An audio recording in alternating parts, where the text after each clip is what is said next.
Groundwater reporting, this is something nobody wants to talk about, but I feel like I got to get some of this information out there just so we know about it. This doesn't apply to everybody, but it applies mainly to soil-applied products that are incorporated into the soil. When we look here, so it's soil-applied products that are on, let's see if I can do this, the Arizona Department of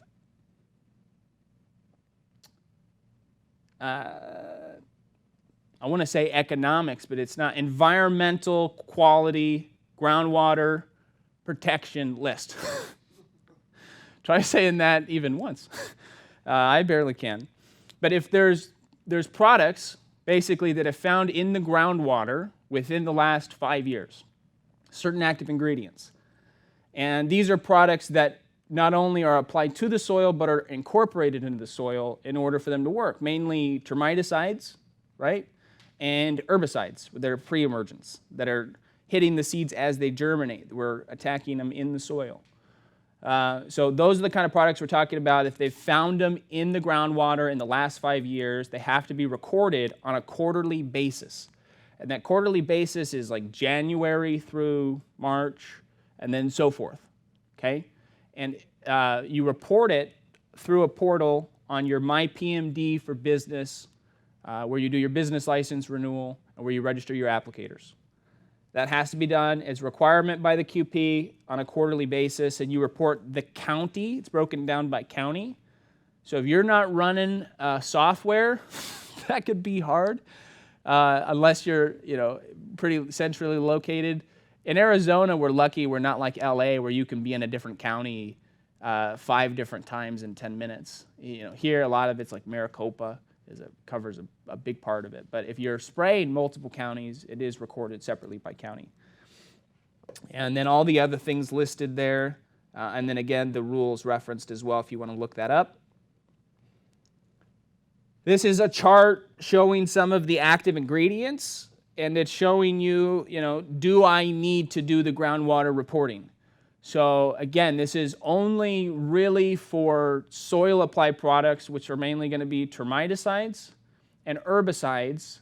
And then beyond that, only those products that are found in the groundwater. So it narrows it down even further. The two most common would be Premise or Dominion. But then we also list some other active ingredients there. If you're on YouTube or you're watching this online, pause it, take a picture of that, and then check it against the active ingredients that you use, okay? If you use any of these and you're saying, I don't want to do groundwater reporting, just ask your chemical supplier for a different active ingredient, different product, okay? Okay, again, when do we report it versus when do we not report it? So the final grade treatments, the pre-emergence for weed control, those are times when we're incorporating the product into the soil.